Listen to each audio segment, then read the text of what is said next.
Over 500 Hawaiian deities populate the ancient belief system of these islands, but none inspire the specific terrors of the Night Marchers.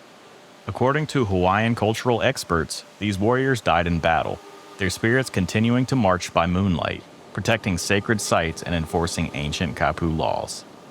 I'm Russ Chamberlain, and this is Midnight Signals. Tonight, as the shadows lengthen across Oahu's moonlit Pali Highway, we'll walk the paths where locals claim to hear distant drum beats and chanting. We'll explore the protective rituals Hawaiians have developed over centuries, practices born from a culture where ancient warriors still patrol their sacred lands, and where locals whisper warnings about looking into ghostly eyes. The mist clings to the coastal shores of Hawaii as darkness settles in. What begins as a distant murmur soon grows into rhythmic chanting, accompanied by the hollow blast of conch shells piercing through the night air. This isn't just another ghost story.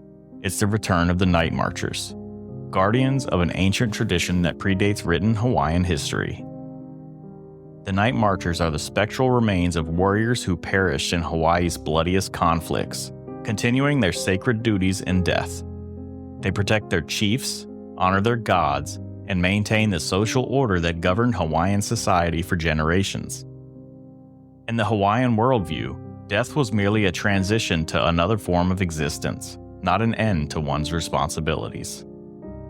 While accounts of these supernatural processions have been passed down through generations of Hawaiian families, they first entered written record in 1883. Local newspapers reported witnesses on the Big Island describing a mighty phantom army led by King Kamehameha's spirit. These documented accounts bridge the gap between ancient oral tradition and modern understanding, transforming whispered family warnings into historical record. Ancient Hawaiian religious beliefs provided fertile ground for such phenomena. Their cosmology recognized over 500 deities and innumerable spirits influencing daily life. The Akua, like Kane, Ku, Lono, and Kanaloa, stood at the top of this divine hierarchy, followed by countless Aumakua. In this spiritual tapestry, the boundary between the living world and the realm of spirits was remarkably thin, more of a permeable membrane than a definitive barrier. The processions of the Night Marchers mirror the elaborate ceremonial processions of ancient Hawaiian royalty. Chiefs of the highest kapu were considered so divine that their feet could not touch the earth. They were carried in special litters. Heralds would run ahead, commanding commoners to prostrate themselves to avoid looking upon sacred royalty, an offense that was punishable by death. These spirits maintain the same protocols in death, appearing on specific nights governed by the traditional Hawaiian lunar calendar, particularly during nights dedicated to the god Kane between the 27th and 29th of the lunar month. These are scheduled spiritual events that have continued despite centuries of cultural change. Eyewitness accounts describe the Night Marchers with remarkable consistency. They move in disciplined formation, floating slightly above the ground, their heels never touching earth or water, carrying ancient weapons and torches emitting an eerie, smokeless flame. Animals fall silent. The wind ceases. A distinctive musky odor accompanies them, the smell of death, signaling observers to take cover. Some witnesses describe seeing warriors in traditional battle dress with feathered helmets and cloaks, carrying spears and other traditional weapons. Others report hearing drum beats and chanting in ancient Hawaiian, reciting genealogies and battle cries long forgotten in everyday life. The sounds of pahu drums and conch shell trumpets herald their approach, giving those nearby crucial moments to seek safety. What makes the Night Marchers fundamentally different from the Western ghost stories is that they represent an entire supernatural social structure.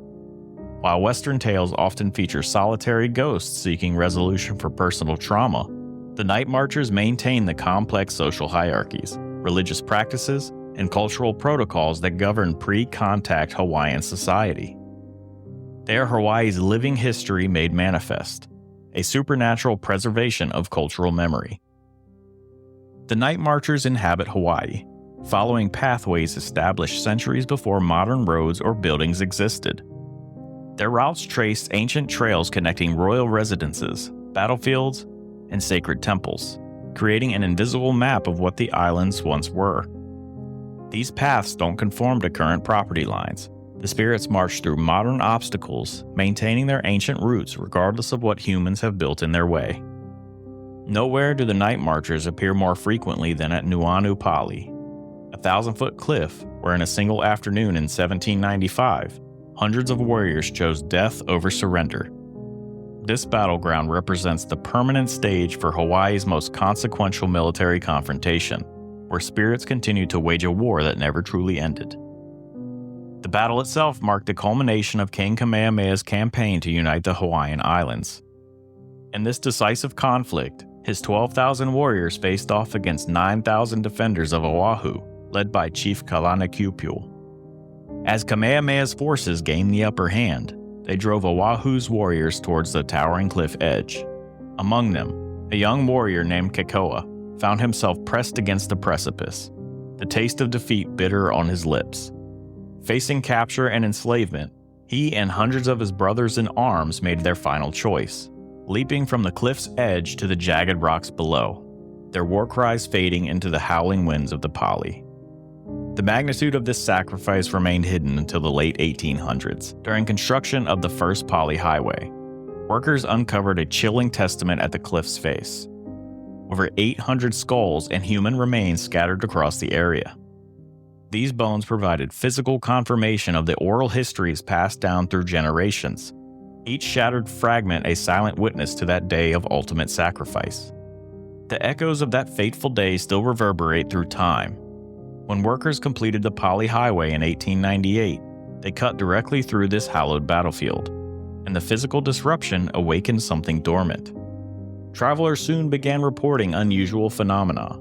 Spectral processions of warriors in battle formation, moving with purpose along their ancient paths, indifferent to the modern thoroughfare intersecting their eternal march.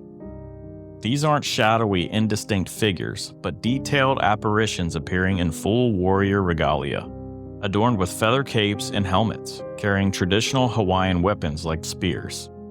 They formed organized military units, continuing their eternal march across the battlefield where they fell. The supernatural activity along the Pali Highway persists into modern times. Contemporary travelers experience unexplained phenomena when driving the route after dark. Sudden car breakdowns, electrical malfunctions that resolve once the vehicle moves, and a higher than average accident rate along certain stretches. Local authorities attribute these incidents to steep terrain or challenging driving conditions, but Hawaiian families who have lived here for generations understand the true cause. These families have developed specific protective rituals based on their understanding of the night marchers. They avoid aligning front and back doors, which could create a direct path through the house that spirits could follow. Another protective measure involves planting tea leaves around the property perimeters, as these plants possess sacred qualities that ward off night marchers and redirect their path away from homes. The persistence of these spectral warriors speaks to something deeper than ghost stories. The Battle of Nuʻuanu, Pali represents a pivotal moment in Hawaiian history, marking the fall of independent kingdoms and the beginning of a unified Hawaii under Kamehameha's rule. For the warriors who fell defending their island, this outcome was never accepted. Their continued presence manifests as a spiritual wound that refuses to heal, a supernatural rejection of both their historical defeat and the modern development now occupying their sacred battleground. These spirits aren't merely hunting the living out of some vague supernatural imperative. They march with unchanged purpose, protecting their chiefs and sacred lands from invasion.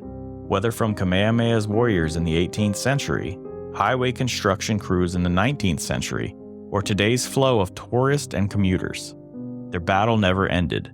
It transformed from a physical conflict into a spiritual one that continues night after night across centuries. While common warriors form the backbone of these spectral armies, they pale in comparison to the royal processions that command Hawaii's darkest nights. The difference between an ordinary night marcher encounter and one that might leave you trembling, or worse, dead, often comes down to a single factor: whose spirit leads the march? In Hawaii's spectral hierarchy, royal processions represent the apex of supernatural power. These celestial armies on spectral marches preserve the ancient social order, with positioning that follows the same exacting protocols that governed royal movements in life. Hawaiian nobility observed strict rules based on their specific taboos. The most sacred chiefs march at the rear if their back was considered sacred, at the front if their face carried the strongest taboo, or protected in the middle if they required the greatest security in life. This supernatural choreography ensures that even in death, Hawaiian royalty maintains its proper place and protections. King Kamehameha the Great's procession exemplifies royal spiritual dominance.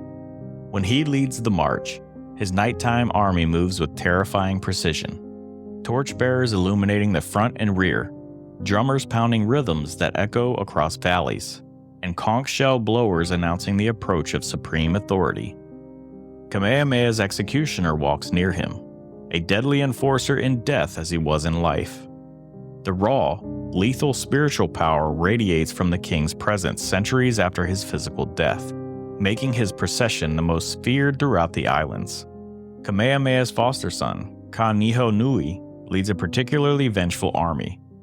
After committing adultery with Kamehameha's favorite wife, Kaniho Nui faced execution, a punishment so final that his spirit now appears headless.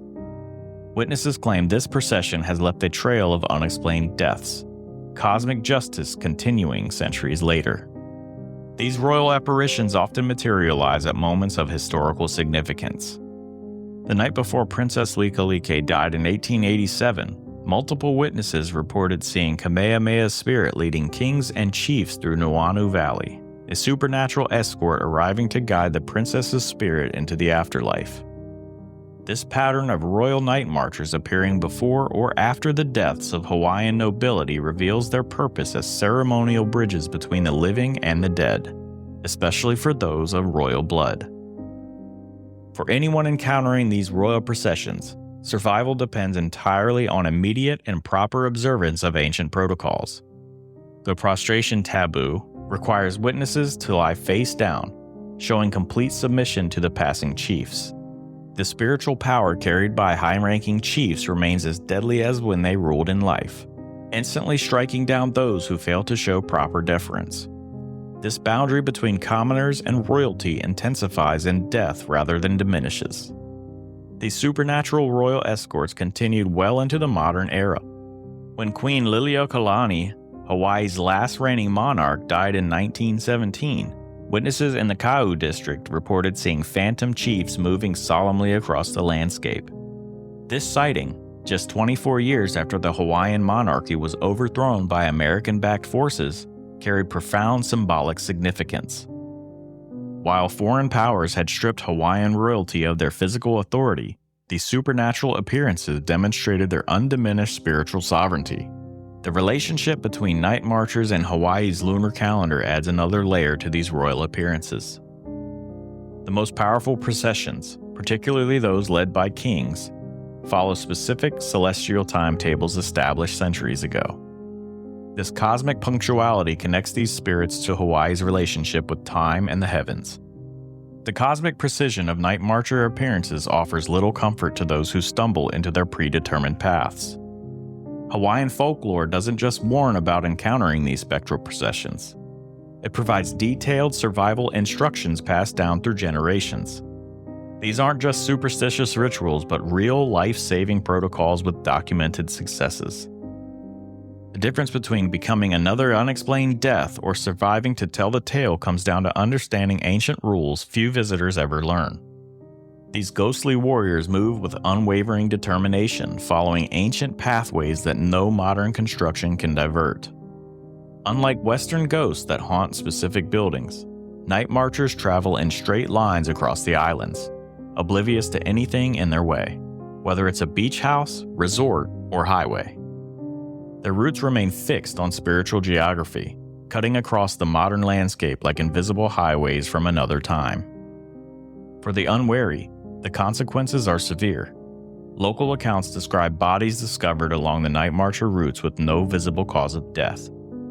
Fishermen found lifeless on beaches, hikers discovered on mountain trails, tourists who ventured into restricted areas after sunset. Medical examiners attribute these deaths to natural causes. But Hawaiians recognized the telltale signs of those who cross paths with the supernatural and failed to show the proper respect. Nature itself provides early warnings for those attuned to the signs. Your first indication might be subtle, the sudden silence of birds or insects, a stillness in the air as if the natural world is holding its breath. Soon after come more distinctive signals, the haunting sound of a conch shell blown in the distance, rhythmic drumming growing steadily louder, and voices chanting in ancient Hawaiian. Perhaps the most distinctive is the onset of a pungent odor that locals describe as musky, the unmistakable scent of death approaching through the darkness. If you recognize these warning signs, your actions in the next few moments determine your fate. The cardinal rule is counterintuitive to modern instincts. Never look directly at the night marchers. Hawaiian belief holds that their gaze can steal your spirit, resulting in either immediate death or a mysterious wasting illness that leads to the grave. Curiosity in this situation is potentially fatal. Protocol demands immediate prostration. At the first sign of the night marchers, lie face down on the ground, completely prone with your face buried against the earth. This position prevents eye contact and demonstrates complete submission and respect. In traditional Hawaiian society, commoners prostrated themselves before high-ranking chiefs. The same hierarchy extends to the supernatural realm, where showing proper deference might save your life. For those with Hawaiian ancestry, genealogy becomes a potential lifeline. If caught in a night marcher procession, reciting your family lineage might reveal a blood connection to one of the spirits. Should an ancestor recognize you, they might call out, claiming you as family and extending protection. This genealogical lifeline highlights how understanding your lineage could literally save your life. The 1970 encounter of two fishermen at Mahu Kona validates these traditions. While night fishing, they heard a conch shell in the distance and spotted approaching torches. They immediately dropped face down onto the lava rock, remaining perfectly still as the procession passed. Though they survived, the experience left them so thoroughly terrified that they abandoned all their fishing equipment and fled, unwilling to risk another encounter. Their story stands as living proof that these ancient protocols aren't superstition.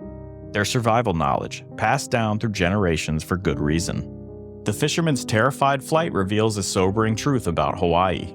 An invisible network of spiritual highways crisscrosses these islands, following routes no tourist map will ever show. These pathways cut through modern developments with complete disregard for what humans have built upon them, creating a shadow geography that most visitors never perceive, but locals have respected for generations. Night marchers follow predetermined paths that have remained unchanged for centuries.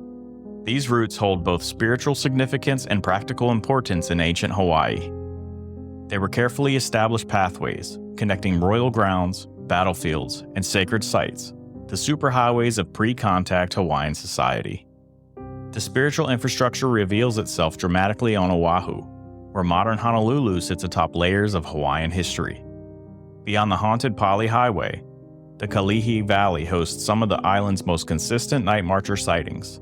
Ka'awa Valley, recognized from Hollywood films, experiences regular supernatural processions, as does the campus of Kamehameha schools. The connecting thread, these locations all link directly to ancient Hawaiian royalty or served as settings for significant battles. The Kualoa Ranch on Oahu's windward coast stands as perhaps the most compelling example of this spiritual network. This sprawling property served as a burial ground for hundreds of Hawaiian chiefs, creating a concentration of mana that remains palpable today. Ranch employees regularly document unexplained phenomena after sunset. Lights appearing on ridgelines, drumming sounds emanating from empty valleys, and equipment inexplicably failing during nighttime operations. The ranch's popularity as a film location, featuring in movies from Jurassic Park to Godzilla, creates an eerie overlap between Hollywood fantasy and Hawaiian spiritual reality. The Big Island maintains its own spectral pathways along the Kona coast. Kealakekua Bay, where Captain Cook died in 1779, functions as a focal point for spiritual activity.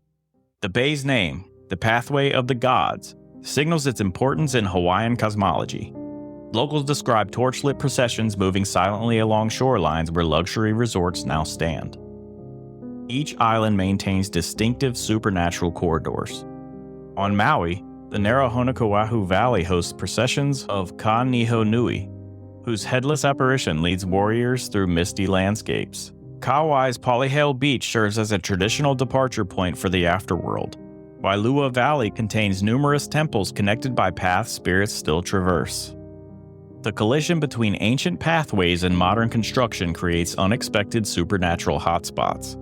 During World War II, soldiers at Schofield Barracks heard phantom armies marching through their sleeping quarters. Military investigations found no explanation, but Hawaiian cultural practitioners recognized the issue. The barracks had been built directly on top an ancient warrior pathway. The spirits continued their established route regardless of concrete walls and sleeping soldiers. These spiritual highways operate according to their own supernatural logic. Night marchers pass straight through modern obstacles rather than detouring around them. Hotels built across ancient paths often experience unexplained phenomena, from guests reporting strange processions in hallways to staff encountering cold spots and mysterious sounds. In the 1930s, an educated Caucasian physician living on Oahu found himself repeatedly witnessing what locals immediately recognized as night marchers. Disturbed by these experiences, he called upon scientific colleagues to investigate the phenomenon. Despite their equipment and expertise, these researchers departed without answers, leaving the physician to confront his solitary encounters until his death. His detailed journals documented experiences that mirrored traditional Hawaiian accounts with remarkable precision, despite his complete unfamiliarity with these traditions when the encounters began. Could there be something universal about these experiences that transcends cultural knowledge? The physician's case becomes even more intriguing when compared with accounts from 1940s Filipino plantation workers, recent immigrants with no exposure to Hawaiian spiritual beliefs. These workers independently reported encounters with ancient Hawaiian processions on nights associated with Kane. Their descriptions contain specific details about formation, dress, and behavior that Hawaiian cultural experts immediately recognized, despite the workers having no cultural framework to interpret what they were seeing. What might explain these consistent cross-cultural encounters? Modern science has proposed several theories. Could natural phenomena be creating these shared experiences? Some researchers suggest infrasound, low-frequency sound waves generated by Hawaii's volcanic landscape. It might create anxiety, disorientation, and visual disturbances in humans. Others point to mass psychological responses triggered by environmental factors, or decomposing organic matter releasing methane that creates light phenomena resembling torches. Yet when we examine the remarkably consistent patterns of night marcher encounters, these explanations reveal significant limitations. These sightings follow specific astronomical and geographical alignments, appearing on particular nights of the lunar calendar and along routes connecting ancient sacred sites. The precision of these patterns has remained consistent across centuries of documentation, challenging purely psychological or coincidental explanations. The night marchers exist in a liminal space between objective reality and cultural belief, experienced by those with no cultural context for interpretation, yet consistently resisting scientific documentation. They remain simultaneously universal enough to be perceived across cultural boundaries and specific enough to maintain their Hawaiian identity and meaning. The power of night marcher legend manifests in tangible ways across the islands. Construction crews have abandoned million-dollar development projects after encountering unexplainable phenomena. Bulldozers malfunction when approaching certain areas. Workers hear traditional chanting where no one stands, causing them to refuse continuing their work. These represent moments when Hawaii's spiritual landscape asserts itself against physical transformation, protecting what remains of sacred spaces. These phenomena have preserved knowledge that might otherwise have vanished entirely. Before Western contact, Hawaiian culture relied primarily on oral tradition rather than written documentation. The pathways of night marchers have proven invaluable to modern archaeologists and historians, revealing locations of important cultural sites that left no visible remains above ground. This supernatural cartography guides preservation efforts, identifying places of historical significance that would have otherwise disappeared beneath concrete and steel. The practical influence extends into modern planning decisions. Development projects encountering areas associated with night marcher activities must incorporate cultural protections in their designs. Roads get rerouted, buildings reconfigured, and sometimes projects abandoned entirely. This spiritual influence accomplishes what legal battles sometimes cannot, forcing recognition of Hawaiian cultural heritage in ways that transcend Western property concepts. For Hawaiian families, night marcher traditions serve as powerful teaching tools. When parents share these stories with their children, they embed complex lessons about cultural continuity. Children learn proper protocols in sacred places, the importance of ancestral respect, and understanding their place within a cultural lineage stretching back countless generations. This living knowledge shapes how young Hawaiians interact with their environment and heritage. The overthrow of the Hawaiian monarchy in 1893, followed by American annexation and eventual statehood, created a situation where native Hawaiian culture faced systemic erasure. Traditional practices were suppressed, the language nearly disappeared, and sacred sites desecrated. Against this backdrop, the continued belief in night marchers represents powerful cultural resistance, a declaration that some aspects of Hawaiian identity remain beyond colonial control. As our story of the night marchers comes to a close, we see these ancient spirits evolving in modern Hawaiian consciousness. Today's young Hawaiians blend ancestral respect with contemporary understanding, sharing night marcher stories on social media, documenting family experiences digitally, and incorporating these legends into modern artistic expression. This cultural evolution strengthens rather than diminishes these traditions. By adapting ancient narratives to present-day contexts, younger generations ensure the Night Watchers continue their eternal march through Hawaii's cultural identity. The Night Marchers embody the unbroken connection between ancient and modern Hawaii. They remind us that some stories transcend time and some beliefs defy explanation. In the whisper of trade winds, these guardians of heritage continue their solemn procession, inviting us to reflect on how ancient wisdom still shapes our modern world. This has been Midnight Signals. I'm Russ Chamberlain, guiding you through the shadows where history meets mystery. Until next time, stay vigilant, seek the hidden, and remember, in every silence, there's a signal, and in every signal, a story waiting to be told. I hope you enjoyed this week's episode. If you could please like and subscribe on your favorite podcast platform, and even tell your friends about the show. It really helps. Also, if you have a show idea, feel free to email it over to inquiries@midnightsignals.net. Thank you.